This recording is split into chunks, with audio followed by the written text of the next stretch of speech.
Welcome back to my spiritual experience with your host, Brother Sadiq. I'm glad you guys are here. Please go ahead and hit the like button, hit the subscribe button, become part of the community. And I really would be engaged if some of you would go ahead and comment, make your thoughts known. I believe, as I say, this channel is about spirituality and expression of our spirit and sharing the ideas of spiritual experiences that we have had, with the idea and the hopes of uh, eliminating the mystery and the stigma and the uncomfortability that most of us may have with talking about our own personal spiritual experiences. I think the fact of the matter is that spirituality and the experiences that we have that are related to spirituality are very much intimate. And so it's not something that is always comfortable for us. But I think it can become more comfortable if we take it out of the closet and we put it on the table and we analyze it. And the more that we do it, the more people who share these things, the more angles we get to see these spiritual experiences from. And it gives us a broader understanding. And so that's the whole intention of the show. And so today, I'm going to talk a bit about some of the darker side of spirituality and our spiritual experiences. Generally speaking, what we talk about on this show is the good things, the light, the positivity, love, compassion, the good of the world, everybody reaching their fullest potential, spiritual expression, things of that nature, because that's what I believe a soul is, right? You are here to express that which is in you, which is the life force that was blown into you, as most um, religious practices teach, most spiritual practices teach that your soul came from another place and was placed into this physical body, and that there is a purpose to all of this. And so, with that being my belief, my accepted reality, and the goal of the show to share these things, to talk about them, and to bring them out of the closet, make them more plain. Today, I think I'm going to share a couple of things that I personally have experienced that may not have been positive, that may be considered negative.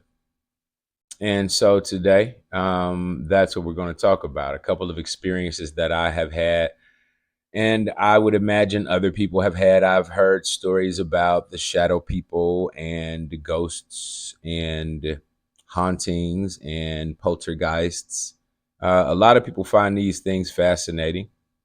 There is a very popular show that you can pull up now. It's on YouTube and other, I'm sure, streaming services that you can pull up, and it's called Celebrity Ghost Stories.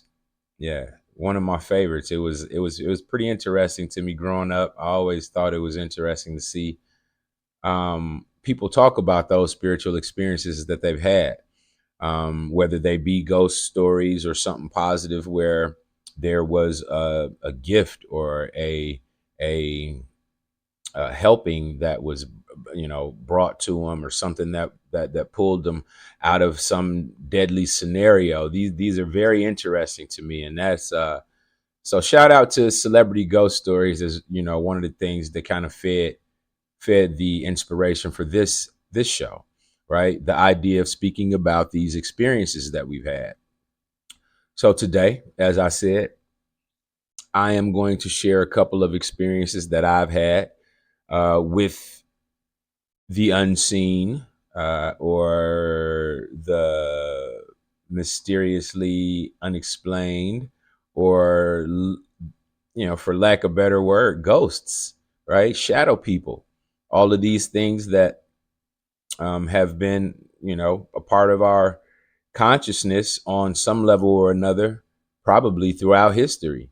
But as I said, because of our stigma around speaking on these things or speaking about these things or sharing our experiences because of what people think, um, oh, he talks about ghosts. Oh, he talks about UFOs. Or he talks about having some kind of spiritual powers or the ability to see the future or, having these mysterious dreams that later come true in reality. All these different things that we stigmatize about people when we talk about things that are outside of our everyday normal education, right? So, yeah, that's it. Today, we're going to talk about a few things that have occurred in my own life. As I said, I have a sister who's older than me, and we were growing up in Michigan, in Detroit, Michigan, and we were living on a street called Clarendon in this large building on Clarendon in Grand River, I believe. Yeah. So shout out to Detroit City, uh, and my birthplace. Well, not my birthplace, but the place I was raised and gained most of my swag and confidence and ability to bang a boy's head if necessary. So all of that comes from Detroit. So I'm always representing that because that's where I was raised and can't really get out of that. So that's a beautiful thing. And this building we used to live in, my mom used to sometimes do the maintenance for it was ran by radiators. So with the building was heated through radiators, and a lot of you may not even know what a radiator is, but it's like a metal a metal it's a form of heating your home, but it's like a metal, just a piece of metal in your house that is somehow heating your home through, I think, steam, and it comes through the pipes and it heats the metal, and the metal radiates the heat out into your home, and of course that's why it's called the radiator. So we had these, and then when I was a kid, I used to melt crayons on the radiator. It was very cool, very beautiful little color palette at the end of the thing. But I always get in trouble because I wasn't supposed to be doing it. But anyway, off subject, off the topic. Mom used to go in the basement, and I'd go with her sometimes, and we would go down there to reheat or put coal or something she would be doing to adjust the radiators because they had gotten the heat coming from the radiators was weakened. So I think she used to have to put coal in this thing, and then it would help to adjust the building back to the regular heating that it was supposed to have. And so there was a time me and mom went into that basement, and you could feel the energy of something else and someone else being there. And she would always take me, you know what I mean? I'm the only, I'm the boy in the family, so she would always take me. But I was feeling that day. I was feeling it one time, and she was feeling it. And we went in there and we did whatever we had to do, and we had to leave quickly. But when we left, she was like, "I don't want you to go in there by yourself. I don't ever want you to go in there by yourself." And so that was something that I never did. But that building that we lived in, there were several experiences that we had in that building, and so this was just like the beginnings of things that were kooky and spooky about that building. Um,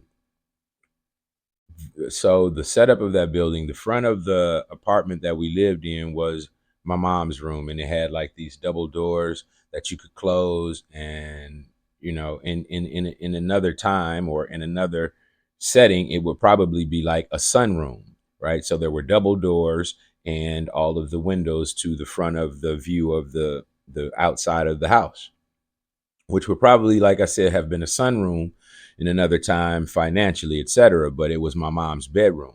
So that's the room she had. And me and my sister slept in the bedroom in the far back of the house. So you had my mom's room, you had a living room, and the front door was in the living room. Then there was archway between the doors right here. Between the living room and the dining room, you had a dining room, you had a table over here, and then in there you had a kitchen to the back. And off the dining room, so off of the dining room, you had the kitchen to the back in the left corner, and then down that hallway you had the bathroom, and the room that me and my sister shared. So that room had many spooky experiences in the time that we lived there. So I'll tell you of the time that my mom. So once my mom was so just I'll state this: my mom saw ghosts and people who had passed most of her life. And so this was something that I knew about her, and it was just a common thing. And I don't know how much of the family knew it, but I think a lot of the family knew it. And so it was just an accepted part of that, my life as reality. So sometimes mom would talk about the ghosts and the things that she saw. And once me and my sister were in the bedroom, and, like I said, my mom's room is in the very front of the apartment. You got But if you close her doors, you have a living room, and you have the dining room, and you have the kitchen back here, and you have a hallway that leads back to my bedroom. And along that hallway from the dining room is the bathroom. So before the bedroom, there is the bathroom. So dining room, bathroom, bedroom. So one morning, maybe was it? No, it was probably in the middle of the. It was in the middle of the night. I think we were even sleeping. Yeah, and my mom woke us up, and she brought us into her room and put us in the bed with her. And we didn't understand what was going on or why. It was just like, hey, y'all get up, come in here, get in the bed with me, whatever, whatever. And I remember when we left out of the bedroom, we walked out of our bedroom and came towards her or whatever. We was walking to her bedroom. There was salt all over the floor, right? I'm like, what is going on? I mean, my mom don't. She keeps a clean house, so salt being on the floor was very weird. But you sleepy, so you don't really consider it. You just like, what? Salt on the floor? What's going on? So you just go ahead and you get in the bed or whatever you do, what you do, and then in the morning, uh, the next day, my mom, or maybe it was the day or a couple of days, I don't know, but later on, she explained what that was about, why she took us out of the bed, and what she had seen, and the total experience of it all. And so that's what we saw. We were told, get up out the bed, come in my room, and she, walked us from our room through the dining room and living room into her bedroom, closed the doors, we went to sleep, and that was that. So the next day or so, she tells us the reason is because she saw um, a ghost, like a lady, a ghost lady, go into the hallway to our bedroom. Me and my sister, we're in the very back of the apartment. She's in the very front of the apartment. So somewhere between the dining room and the living room, I think it was the dining room, into our bedroom, she saw a figure of an apparition of a woman, a ghost, into the bedroom with me and my sister. And so, okay, that prompted her, get up, let me go get my kids up out that room. So I guess between her seeing that and putting salt on the floor, a lot of y'all may know, but or you may not have ever heard that, salt on the floor is supposed to remove spirits from your. So salt is supposed to be a spiritual tool in many ways, and you can look it up. You can jump on Google, jump on Facebook, YouTube, whatever, and talk about and find out about the spiritual properties of salt and their effect on ghosts and stuff. Put salt on your window sills, salt at your door, all these things, right? So that's what was going on. My mom had put the salt down. And she said she saw, so she put the salt down, came, got us, put us in the bed. She said she saw the ghost lady go in our room. So that's why she came and got us. And she said, so she was, after she came and got us, we were in the bed. She said, we went to sleep. Of course, we didn't know what was going on, so me and my sister both fell asleep. But she said that the she in the middle, my sister on one side, I'm on the side closest to the door, sister on the side closest to the window, mom's in the middle. She said the lady later in that evening, after she got us and put us in the room, that the lady came into the room. uh the ghost lady came into the room, and she had on a white gown, and that my mom said she was scared, but not like terrified, scared for whatever reason. And she said the lady leaned her head over me and like shook her head, and some sprinkly stuff came out, and then she left. So this is a story that my mom told me when we were young, like 9 years old or something. So I don't know. Maybe I was no, maybe I was even younger. Maybe I was 7 or 8. Maybe so. Yeah, I think I may have been like 7 or 8 years old. And she explained that that had happened. And so, okay, I was kind of spooked out. Like, what that mean? I'm gonna get took by the ghost. You know what I'm saying? So that's what she said happened. And okay, that's what happened. Another time in this very same apartment on Clarendon, my sister, which is about 2.5 years older than me, said that there was a time that I was in the bathroom, and like I said, we shared a bedroom, two twin beds in a bedroom, and so her bed was closest to the door. My bed was closer to the wall, and she so to get out of the room, I had to go around her bed to go out of the door for the bedroom.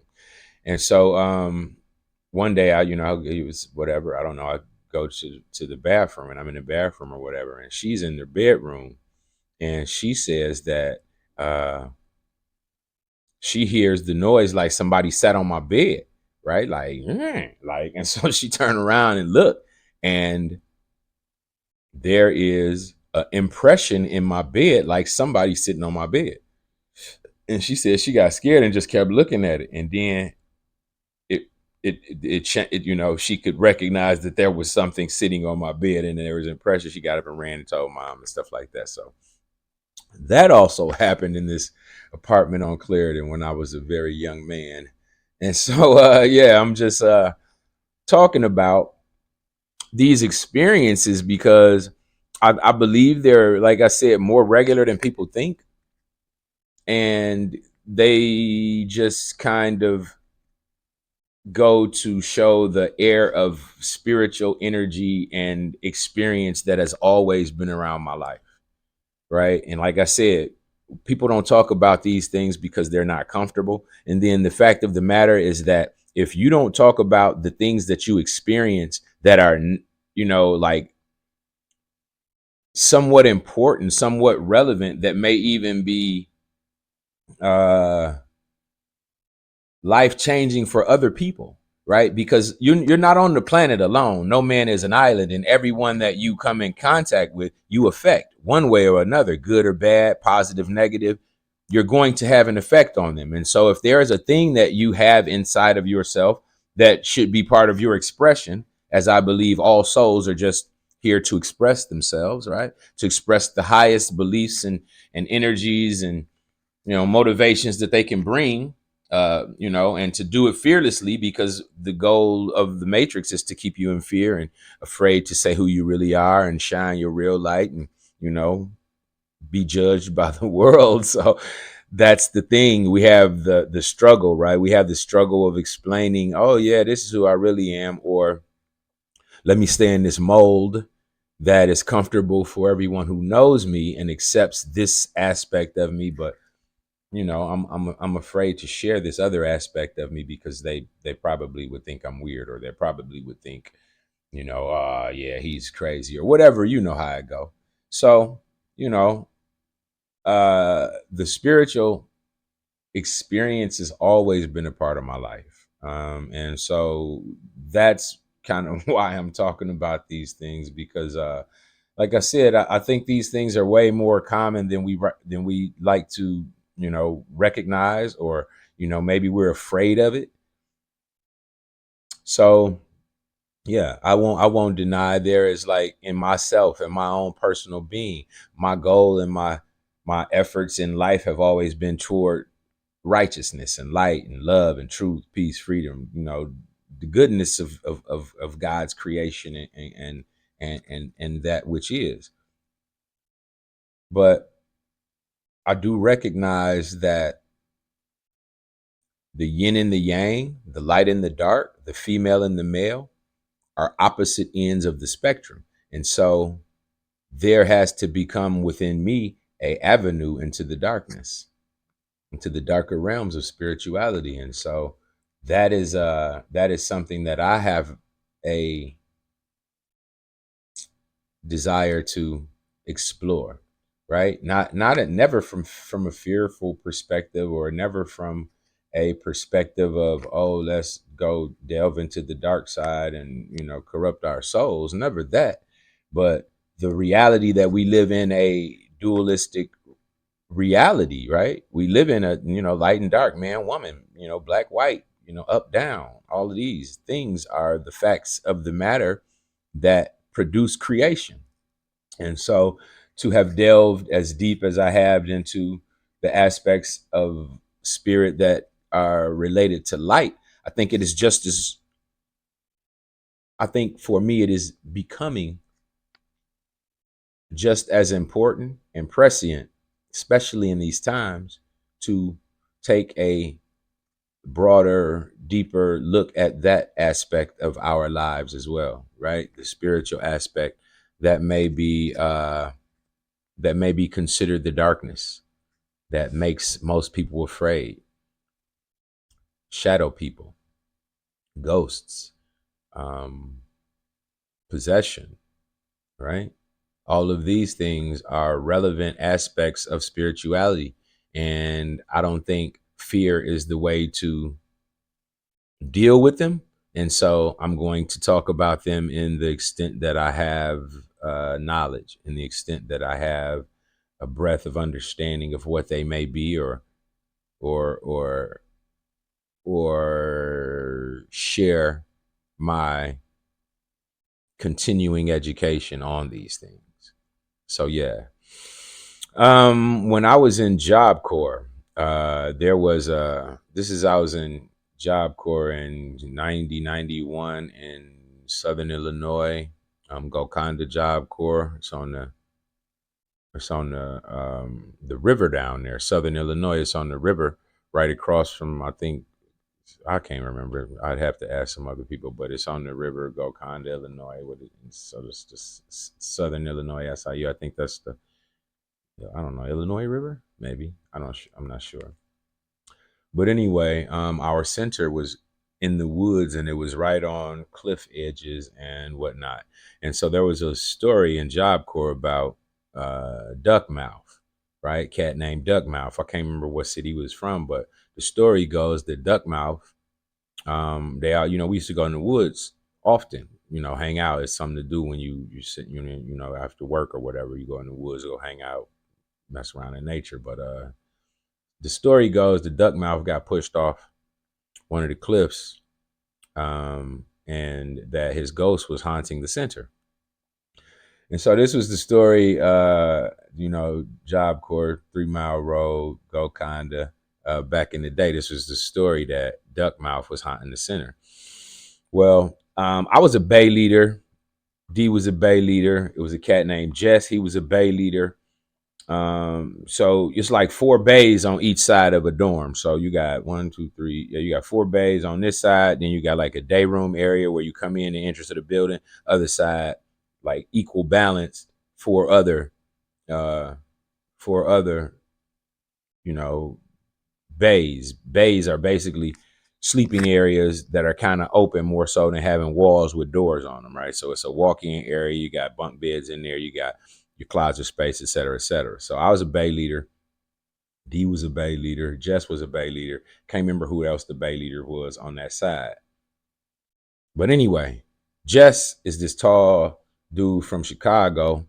I can't remember what set he used to bang. I know he was folks, but it don't matter. That ain't really even relevant. But Jess was this slim, tall dude. Looked like, he could have been from Africa or something, right? He had that ethnic look, right?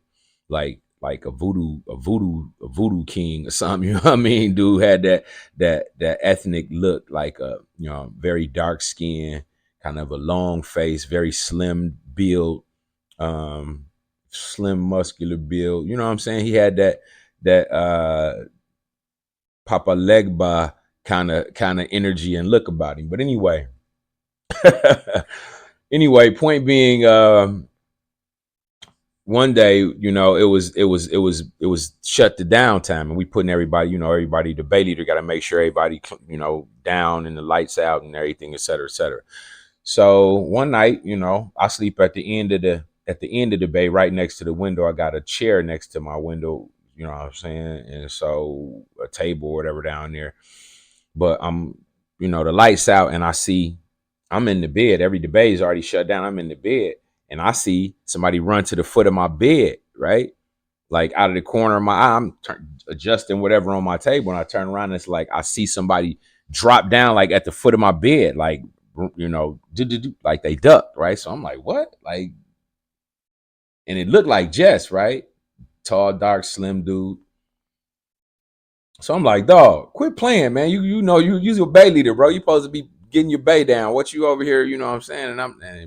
So the cat in the bed next to me, like, what you talking about? I'm like, dog, ain't Jess at the end of my bed? And Jess kind of like a bully, that dude. So the dude I'm asking might get punked. So I ask him, he like, no, he ain't down. I'm like, all right, he a punk. Let me ask a real cat across from me on the other side who won't get punked. So I'm like, dog, it's Jess at the foot of my bed right now.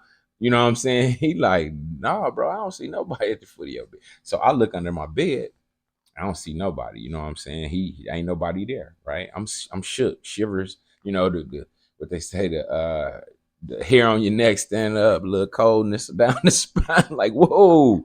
I know, because I know for a fact I just seen some tall, dark figure duck down at the foot of my bed. The hell was that? So, you know, we get to talking about it. They like, damn, bro, that was duck mouth. That was duck mouth, duck mouth.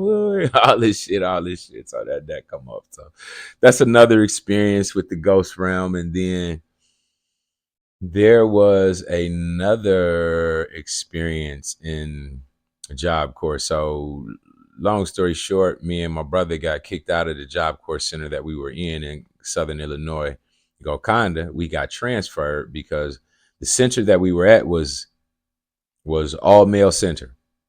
And so at some point later, maybe 10 months, a year, 12 months, 14 months after we've been there, it goes co-ed.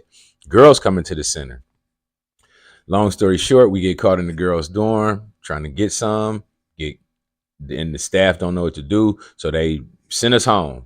You know what I'm saying? I'm 70% complete with my trade as an electrician, all this. But anyway, that's off the track. Anyway, point being, we got transferred to another center, which is Edinburgh, Indiana, Camp Atterbury. So I've been at both the Golconda Job Corps Center, and I've been a resident at the Camp Atterbury here in Indiana.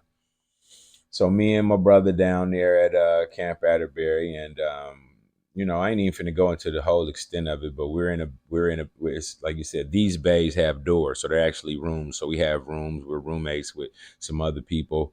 I sleep on the bottom bunk. D sleep on the top bunk. So that's what it is. Me and him, like, bunk mates. One night, I don't know what this was about either. One night, probably, we wake up. We generally will wake up about 6 in the morning. All of the center or whatever. But it was probably about 4 in the morning, right? 3:30, 4 in the morning. I'm in the bed. I'm already asleep. I'm literally knocked out, and I'm woken up, right? So I'm woken up by, okay, I'm in the bed. It's a twin size bed, metal frame, dude up top, metal frame, same. It's a bunk bed, right? So my legs extended. I'm laying in the bed like you sleep. You sleep. You know how you sleep. You head on the pillow, feet at the bottom of the bed. Anyway, the I'm awakened by the bottom where my legs are resting of the bed. The bed bouncing, boom, boom, boom, boom, boom, boom, boom, boom, boom, boom, boom, boom, boom, boom. And so I wake up, right? What the fuck is going on? What's up? So I sit up, I'm like, and I feel literally feet kicking the bottom of the mattress. Like someone is under my bed, under the bunk bed on the floor, with their back on the floor, kicking my legs, right? I can feel the doom doom doom, the side to side of feet. So this is how I wake up. I'm awakened like that, like somebody kicking the bottom of my bed. What the fuck is going on? So I sit up. Hey, you know what I'm saying? And it's 4 in the morning, 3:34 in the morning. Who is this? What is going on, right?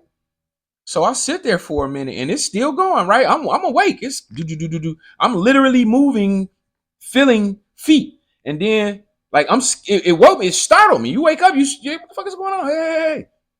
So what I and for this is happening all in 40 seconds or so of waking up. I'm like, feeling it do. And I realized what somebody this motherfucker kicking me. And I smacked the bed, right? Like real hard, right? Bah! And then it stops. So I'm sitting there for a minute, like, weirded out, right? Shook. I ain't gonna even front. I was shook. Who the fuck woke me up kicking the bed? What the fuck is going on? Who would be under the bed? This is not logical. What's happening here, right? So I ain't gonna even front. I was too afraid to look under the bed and see who the hell was under there. I ain't gonna even front. I was too afraid to lean over the bed and say, hey, look under there, see somebody or what? What? I ain't gonna even front. I did not look. So I sat there on the bed. It woke me up, probably 4 in the morning, kick me, all this shit. I wake up, pow, hit the bed to stop. So now I'm just sitting there like, what the fuck? Shook. Should I look under the bed? So I look under the bed. I'm scared. I ain't even front. I'm scared. I'm too scared. I ain't do it. I ain't look. I did not look. So, it's maybe an hour, right? I'm up. I'm just up, sitting on the bed, like, squat style, Indian style with my legs crossed. And then I start, it's an hour. It's 4 in the morning. So I start drifting back off, right? I'm nodding back off about 5, right? I woke up. It probably woke me up at 3:34. I'm going back to sleep about 5 o'clock. Nodding off. Like, okay. And I hadn't even laid back down. It was just like I'm still in the position I was sitting in, and I started nodding off and do start kicking again. And I'm freaked out. I'm freaked out because, like I said, it happened. It woke. It was the thing that woke me up. The kicking on the bed, and then, pow! I smacked the bed. It stopped. I'm waiting on whatever is going to be next. Nothing happens. No one comes from under the bed. I don't hear a sound. I never heard anything. I'm sitting there shook, too shook to look under the bed. So I just sit there. And then I start to nod off. And as I nod off, boom, boom, boom, boom, boom, boom, boom, boom, boom, boom, boom, boom, boom, start kicking again. So I'm like, what the fuck is going on? Blah, hit the bed again. It stopped. It stopped. Okay, it's 5 o'clock. People wake up at 6. I'm just gonna stay up. So I stay up. I don't say shit to nobody. D, this my brother. He get up. When he get up, bro, look under this motherfucking bed. See, there's a motherfucker under this bed, bro. Is a motherfucker under this bed? He like, nah, bro, ain't nobody under that bed. I tell him this story. He like, damn, bro, that's that shit sound crazy. So yeah. So that happened. I was probably, what I'm saying, I was 17, 18 years old. So yeah, these things are real experiences that I have had. And I just wanted to share a few of them because I think it's a unique thing. And I think it's something more common to us than most of us might like to talk about. Like, who want to talk about they were scared? They were so shook they didn't even look under the bed, right? You know what I'm saying? That literally was me. So yeah, I figured I'd share that because that's the reality of my experience, and it's definitely a part of the spiritual world and our spiritual experiences. And so, like I said, instead of being afraid to delve into it, you know what I mean? Go into it with faith, knowing that the Creator has your back and that you are always supported by the higher source of energy. And so it's not really anything negative that can happen if you don't feel in yourself intuitively, I don't need to go there. right? You always guided by that, right? You're going to always utilize your intuition to guide you towards whatever you're doing and in whatever you're doing. So trust that that is sound and you should be okay. So, that's for me anyway. I ain't talking about you. You do what you want to do. This is an aspect of our spiritual world that I feel like is a necessity for me to have a broader grasp of understanding on, because it's been there the entirety of my life, and it's brushed up against my life so many ways. To avoid it, to act as though it's not realistic, or to totally just deny its reality, I don't think is a healthy manner of going forward in anything, right? So yeah, it's something I'm going to explore. I will probably be talking more to you about it. But I don't think it's something for everybody. I think it's something that I'm doing based on my own, like I said, internal inspirations and curiosities. So yeah, I'm not gonna stay on here any longer. I didn't realize it's already been 30 minutes on this video. So I appreciate y'all for listening. And please, like I said, join, hit the thumbs up, subscribe, like, share, and yeah, let other people know that we're doing this over here. We're having conversations about spirituality and the relevance of it in our lives. So I think it's something we should do more of. I'm looking forward to more of us doing it together. And I'm hoping we can get it all recorded and